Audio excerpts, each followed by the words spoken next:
Živjo, moje ime je Veronika, sem diplomirana kozmetologinja, magistra industrijske farmacije. Trenutno sem doma na porodniški, imam 6-mesečno hčerko in bi rada v bistvu z vami delila nasvete, česa ne uporabljati v kozmetičnih izdelkih v času nosečnosti, v času dojenja. Zaradi tega, ker ni pomembno samo to, kaj ne smemo piti, kaj ne smemo jesti v tem obdobju, ampak je tudi pomembno, kaj ne nanašamo na kožo oziroma kaj nanašamo na kožo, tako da boste lahko v bistvu nekaj produktov mogoče zamenjale, ampak to je samo za nekaj časa. Za ta kratek čas, ki ga preživite čarobno skupaj z vašo bebico Trebuško. Prva stvar, na katero morate biti pozorni, so retinoidi. Retinoidi so derivati vitamina A. Skrivajo se pod različnimi imeni.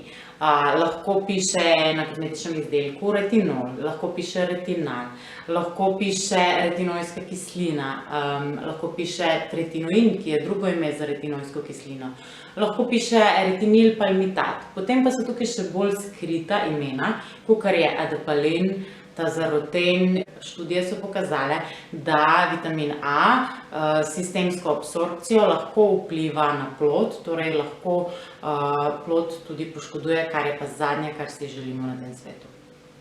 Tako da vse te produkte, naprimer tukaj z retinolom, ki so ponavadi produkti za anti-age, najpogosteje so to produkti za anti-age, drugače pa lahko tudi kakšni kozmetični izdelki proti aknam ali proti hiperpigmentaciji.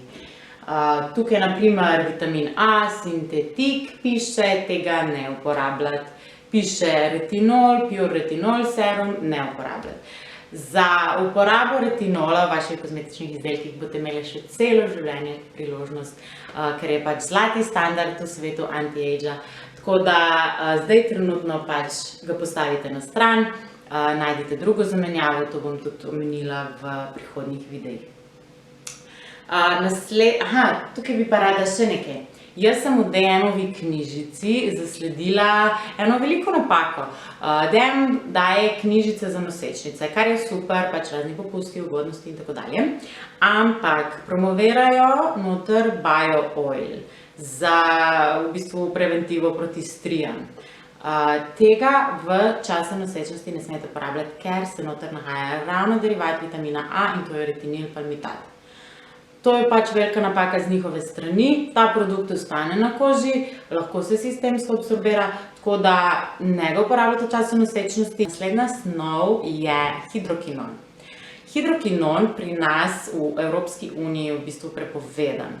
Zaradi tega, ker se ga 35 do 45% dejansko absorbira skozi kožo v kri. Ponavadi se ga uporablja proti pigmentnim madežem in je zelo učinkovit proti pigmentnim madežem, vendar seveda predstavlja veliko nevarnost za plod. Tako da, če ga najdete kje drugje na svetu, ker danes potujemo, enkrat smo tam, drugič smo tam in lahko poberemo tudi kar pri nas ni dovoljeno, hidrokinona ne uporabljati. Prav tako ne uporabljati arbutina. Naprimer, The Ordinary ima en produkt z alfa-arbutinom. Vseeno je to derivat hidrokinona, tako da bodite previdne, tudi arbutina v tem času ne uporabljati. Najdejo se tudi druge zamenjave, ki jih bom predstavila v prihajajočem videu. Naslednja učinkovina, ki jo želimo omeniti, je minoksidil. V tem času, ko hormoni podivjajo, se lahko zgodi, da nam lasje začnejo izpadati in to lahko močno prizadene pač našo samozavest. Zato poiščemo hitro neki izdelek, da bi pomagal vsaj malo, da zavre v bistvu izpadanje las ali pa da pospeši rast las. Minoksidil je dostikrat sestavina takšnih izdelkov. Najbolj pogosto je to v bistvu v produktu Regain, ki ga lahko dobite tudi v lekarnah. Svobodno ta produkt uporabljate po nosečnosti, v času nosečnosti pa prosim tega ne uporabljate, ker se minoksidil sistemsko absorbira in predstavlja potencialno nevarnost za vaš plod. Seveda se moramo v tem času, da preprečimo spremembe na koži, namazati z UV filtrom.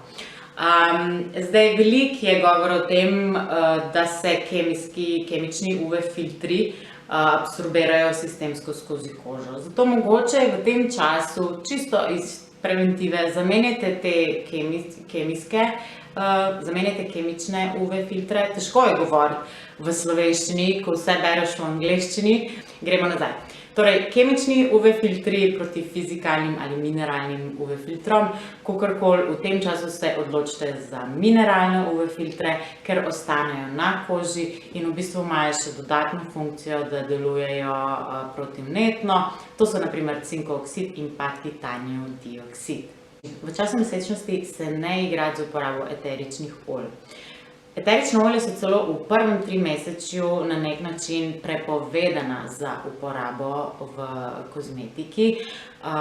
Jaz osebno nisem mogla ničesar vohati, meni je vse smrdelo, ne samo eterično olje, parfumi, deodorant, mehčalec za perilo. Jaz sem mogla imeti vse fragrance free, kar je v bistvu najboljše, da v tem času se odločite za produkte, kozmetične produkte, ki jih imajo, da so brez dišav. To je pač enostavno, ponavadi so ti produkti namenjeni občutljivi koži, tako da mogoče boste videli, da kakšen produkt uporabljate še naprej, ker vam bo pisana koža.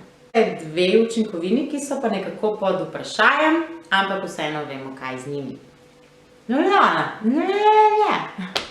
Obe učinkovini se nahajate v izdelkih za mastno kožo, torej v izdelkih proti aknam. In dejansko benzoil peroksida pri nas ne boste našli več. V Ameriki se uporablja veliko kozmetičnih izdelkih, se nahaja, tako da dejansko je zelo dober za akne, ampak vseeno, pri nas ga ni več, po zakonodaji je tudi tako, lahko ga dobite, mislim, da še na recept. Pri nas je bolj salicilna kislina. Zdaj, salicilna kislina ima to povezavo z aspirinom, acetilsalicilna kislina je aspirin, salicilna kislina, torej tukaj je ta povezava. In dejansko, ker se aspirin pač seveda v času nosečnosti ne sme uporabljati, se je tudi tukaj ta povezava, da potem tudi v kozmetičnih izdelkih ne smemo salicilne kisline uporabljati. Vendar, če uporabljate salicilno kislino v kozmetičnih izdelkih za čiščenje kože, ki se izpirajo, ki se nanašajo samo na primer na del obraza, torej to je majhna površina kože, to ni problem, ker v bistvu ne pride do sistemske absorpcije. Torej, pazite, če se te snovi nahajajo v vaših kozmetičnih izdelkih. To so vsi derivati vitamina A, vključno z vitaminom A, torej retinoidi. Potem hidrokinon in arbutin, minoksidil v izdelkih za preparatih za lase, kemični UV filtri, zamenjate jih z mineralnimi, eterična olja, benzoil peroksid in pa salicilna kislina v izdelkih za speranje. Tako, hvala, da ste si ogledali ta video. V naslednjem pa bom v bistvu predstavila, katere vse težave se pojavljajo v nosečnosti na vaši koži, kako preventivno ravnati, da se v bistvu te težave ne bi pojavile in kakšna je kurativa s kozmetičnimi izdelki. Do takrat pa lepo se imejte in čau!